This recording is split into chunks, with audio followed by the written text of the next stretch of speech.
Bonsoir à tous, bienvenue dans cette émission You See It, c'est vous qui le dites. Aujourd'hui, je suis avec Nathalie Clément, responsable administrative du Cégide. Bonsoir Nathalie. Oui, bonsoir Esteban.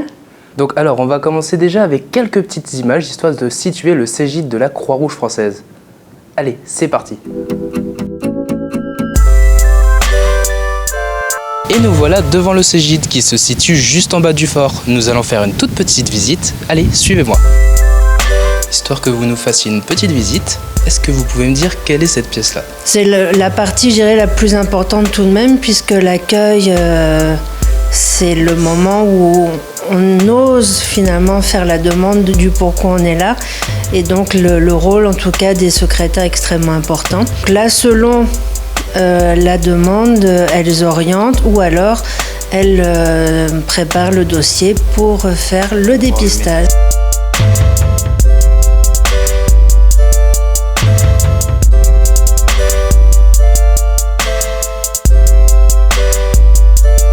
Alors là, nous sommes dans la deuxième salle du Cégide. Quelle est cette salle? À quoi elle sert? Eh bien en fait là c'est notre salle donc, plus professionnelle pour nos réunions internes, pour les rencontres avec les partenaires, aussi lorsqu'on accueille des groupes pour des actions collectives, des informations auprès de groupes. Et il y a un petit truc qui m'interpelle, c'est ce tableau. Qu'est-ce qui signifie? Qu'est-ce qui veut dire? Que ça passe, Cégide? Alors en fait c'est vrai que là on parlait du Cégide, donc bien de la partie dépistage des maladies sexuellement transmissibles et santé sexuelle, contraception. Et effectivement, notre structure, en fait, héberge aussi au centre du centre de santé un XAPA, donc c'est un centre d'addictologie, où là, on va travailler plus sur la toxicomanie, les conduites à risque, donc cannabis, alcool, crack, etc. Donc là, en fait, c'est nos priorités, notre travail pour nos priorités de l'année prochaine.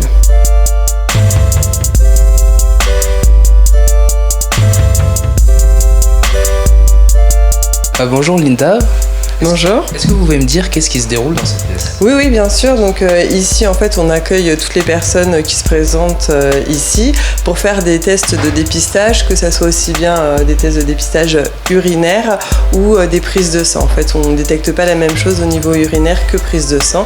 Donc c'est pour ça qu'on fait deux types de tests. On a aussi, en fait, on donne également des conseils et on répond aux différentes questions. Et après, effectivement, il y a une consultation qui se passe avec le médecin si besoin. Bon bah je vais aller le voir alors. Ok, ça va. Et vous, docteur Oloyo, quel est votre rôle au sein du Cégide? Alors moi je suis médecin au Cégide, je fais des consultations médicales en direction des personnes qui se présentent pour des problèmes d'IST, d'infections sexuellement transmises. Et du coup vous devez les guider du début de leur maladie jusqu'à la fin, ou comment ça se passe? Alors ça dépend des situations, quand c'est de notre ressort, elles sont traitées ici, avec les moyens du Cégide. Mais par contre, certains patients sont réorientés soit vers de la consultation gynécologique de ville ou vers l'hôpital si besoin. Nathalie, est-ce que vous pouvez m'expliquer en quelques mots qu'est-ce que le Cégide? Alors en fait, le nom a changé tout un tas de fois dans l'histoire. Anciennement, c'était les centres gratuits de dépistage des maladies sexuellement transmissibles.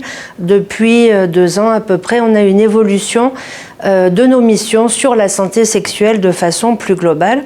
Qui dit santé sexuelle dit dépistage des maladies sexuellement transmissibles, VIH, hépatite, chlamydia et d'autres, dit contraception, dit grossesse, dit violence, dit aussi amoureux. Enfin, c'est tout ce qu'il va y avoir autour de la sexualité. Donc, qui dit sexualité dit aussi estime de soi, dit mal-être, donc peut dire psychologue, sage-femme, infirmière, toute une équipe en fait pluridisciplinaire pour travailler auprès des personnes. Est-ce qu'on peut revenir un petit peu sur le VIH qui était déjà une grosse problématique dans les années 80? Maintenant, qu'en est-il à Saint-Martin, globalement? Alors, effectivement, hélas, le VIH est la triste maladie qui a rendu les IST, enfin infections sexuellement transmissibles à la mode. Alors ce sont des maladies qui existent depuis bien longtemps. Un certain nombre de nos grands rois d'ailleurs en sont morts. Et puis est arrivé le VIH, maladie étrange, on ne connaissait pas trop, qui touchait des gens plutôt jeunes. Ce qui est devenu le VIH, donc le virus de l'immunodéficience humaine. Un virus pas bien costaud à l'extérieur, mais qui, à l'intérieur, va en fait s'attaquer à nos défenses. Donc en gros, on ne mourrait pas, c'est pour ça que on a eu du mal à le trouver, on ne mourrait pas du sida finalement, mais on mourrait d'un cancer, d'une pneumocystose, enfin d'autres maladies qui se développaient parce que le corps ne pouvait plus se défendre. Pendant un certain temps, les Antilles sont quand même un peu en tête du palmarès des lieux les plus contaminés, proportionnellement bien sûr. Aujourd'hui, il me semble qu'on a quand même des avancées technologiques qui nous permettent... Voilà. Aujourd'hui, ce qui est quand même extraordinaire par rapport à il y a ne serait-ce qu'une vingtaine d'années, c'est que les traitements aujourd'hui permettent toujours pas de guérir, bien évidemment, hélas, mais permettent de vivre toute une vie avec quelques médicaments, de moins en moins. Donc aujourd'hui, on a des galéniques à un seul médicament par jour, comme une femme qui va prendre la pilule finalement. Donc grâce à ce médicament, la personne va, on l'espère, va vivre toute sa vie normalement sans que la maladie évolue, mais surtout avec un risque de transmettre cette maladie très très très très faible. Du coup, par rapport à vous, au Cégide, est-ce que vous avez des maladies sexuellement transmissibles qui vous préoccupent le plus? Parce que là, on parle du sida, mais il me semble que c'est en nette baisse depuis les années 2000, depuis 2012 à peu près. Donc, qu'en est-il des autres maladies qui vous préoccupent le plus? Les chiffres sur le VIH sont effectivement un peu en baisse, mais ça reste relativement constant. Ce que j'ai pu constater, à mon grand regret, c'est que ça touche aujourd'hui un public plus jeune qu'avant. 16 ans, 19 ans, 21. Le VIH, c'est la seule maladie qui vous préoccupe le plus à Saint-Martin? Non, mais c'est quand même l'une des plus méchantes, on va dire. On a les hépatites. Heureusement, on n'est pas énormément touché sur l'île. Ça ne veut pas dire qu'on ne doit pas rester vigilant. Alors, ce sont globalement des maladies, bien sûr, qui vont se transmettre par voie sexuelle et pour lequel la seule et unique solution, hormis l'abstinence bien sûr, est le préservatif. Sur ces maladies, donc, on a des maladies extrêmement graves comme le VIH. Je vous dis, on a de la chance en France de pouvoir accéder au traitement, ce qui n'est pas le cas partout. Donc le VIH, s'il n'est pas traité, c'est une espérance de vie quand même... en tout cas, on estime que le sida évolue dans les 4 ans. On a d'autres maladies quand même. Alors il y a la syphilis qui est revenue depuis quelques années. Et puis on a des petites, gonocoques, il y a des petites choses qui se transmettent très facilement. Elles se guérissent. Mais pour les guérir, il faut les dépister. Et pour les dépister, il faut venir. Ça, on peut en venir justement. Quelle est l'importance du dépistage? Est-ce que ça permet d'éviter ou de ralentir quelque chose? Ça va effectivement permettre de connaître son statut par rapport à un certain nombre de maladies qui n'ont pas toujours symptômes. Je rappelle par exemple que le VIH, en plusieurs années, on peut très bien vivre avec sans avoir le moindre symptôme. Donc ce sont des maladies qu'il est important de dépister pour les prendre en charge, voire les guérir, comme les chlamydia par exemple, sachant que donc je dis c'est une petite maladie qui va se guérir très rapidement, mais si elle n'est pas dépistée, qu'elle n'est pas traitée, peut-être qu'un jour la dame va se dire mais je comprends pas, je n'arrive pas à avoir d'enfant, et se retrouvera à ne pas pouvoir avoir d'enfant parce qu'elle a eu ce petit chlamydia. Donc c'est quand même des petites maladies, mais qui peuvent avoir des effets extrêmement graves et qui, si on les dépiste et qu'on les traite, là pour le coup, va pouvoir se guérir relativement facilement. Combien de consultations à l'année vous avez? Là, fin août, on en était déjà à plus de 1000 consultations pour dépistage. Donc, sur les maladies sexuellement transmissibles? Sur les maladies sexuellement transmissibles et l'évolution du Cégide aujourd'hui, et que l'on a donc, comme je vous ai dit, une mission de santé de façon globale, que donc la personne peut venir Si elle a une inquiétude par rapport à une grossesse, si elle souhaite une contraception, si il y a eu un phénomène de violence ou quelque chose de difficile et qu'elle souhaite en parler à quelqu'un, nous, notre travail va être en tout cas de recevoir la personne et ou de la prendre en charge si on peut sur place ou de l'orienter vers nos partenaires. Revenons au Cégide, est-ce que vous pouvez me dire s'il y a assez de personnes qui sont au courant déjà de son existence? Sur l'île, on a tout de même l'immense chance d'en avoir deux, puisque nous avons le Cégide de l'hôpital, avec Nadia Agapé. Nous avons AIDE, aussi l'association AIDE, qui propose des TROD, donc le dépistage rapide sur le VIH-Sida, et donc en itinérance. Sur le bus santé donc de la Croix-Rouge, on propose aussi du dépistage en itinérance des TROD, et donc sur notre centre qui se trouve derrière l'église catholique à Marigot. Effectivement, je pense qu'on a quand même une bonne... les personnes viennent.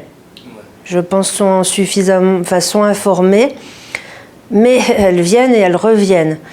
Et on a tout de même, sur le VIH, les chiffres dont on a à peu près 5 à 10 nouvelles contaminations sur notre centre par an, plus, hélas, sur l'île. En revanche, par exemple, sur les chlamydia, on a tout de même 2 femmes de moins de 25 ans sur 10, 20%, qui sont dépistées positives à chlamydia. Le centre de santé donc, propose aussi des préventions en milieu scolaire ou dans d'autres circonstances. Il y avait eu quelques discussions l'an dernier sur le sujet. Je rappelle que travailler, en tout cas, faire de la prévention auprès des élèves, ce n'est absolument pas, bien évidemment, les inciter à quoi que ce soit, mais au contraire, à leur donner suffisamment d'informations pour qu'ils puissent se défendre, qu'ils puissent faire leur choix, qu'ils puissent être armés contre les maladies, mais aussi savoir dire non, être capable de dire non si on le souhaite, être capable de prendre en charge sa sexualité et ses choix. Et d'ailleurs, Nathalie, le 1er décembre, c'est bientôt. Est-ce que vous pouvez en parler un petit peu plus?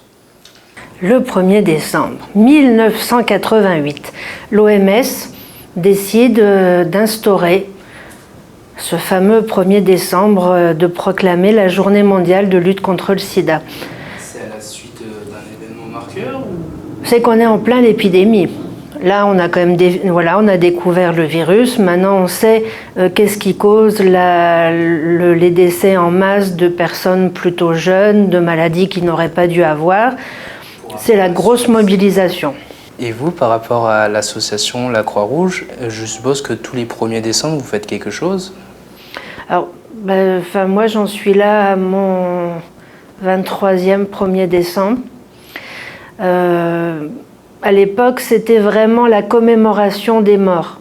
C'était mettre des petites bougies sur la place et c'était vraiment...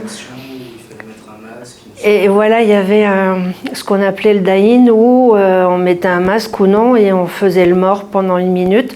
C'était des choses assez choquantes, qui marquaient. Aujourd'hui, heureusement, on est moins dans cette image de mort et cette commémoration, même si tous les gens qui sont partis, on s'en rappelle et la liste est longue.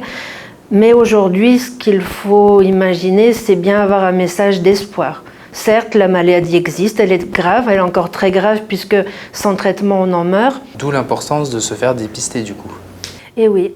Donc on a toujours sur Saint-Martin les 2 Cégides, celui de l'hôpital et celui de la Croix-Rouge française, l'association S qui fait des tests d'orientation rapide. Et donc dans le cadre du 1er décembre, de nombreuses actions vont proposer autour de l'île des actions d'information, de dépistage, de fête aussi quand même, puisqu'on a la Zumba Party le dimanche 1er décembre au stade Vanderboel à 17h. Voilà, on espère que vous viendrez en nombreux. Ok, donc le Cégide, où est-ce que vous êtes et à quelle heure vous ouvrez? Eh bien, on est ouvert tous les jours, enfin de la semaine bien sûr, de 8h à 16h30, 17h30 le mardi pour les personnes qui travaillent. Et nous sommes situés derrière l'église catholique en montant vers le fort à Marigot. Et un moyen de vous contacter? 05 90 87 01 17. Et comme on est dans You Say It, c'est vous qui le dites, si vous avez quelque chose à rajouter, c'est le moment. Eh bien, je sais que sur l'île en ce moment on a d'autres préoccupations. Les cyclones, le travail, la précarité. Mais ça n'empêche que c'est peut-être pas la peine de se rajouter une maladie complémentaire. Donc, se protéger, mettre des préservatifs. Merci Nathalie d'être venue aujourd'hui. Merci de m'avoir reçu.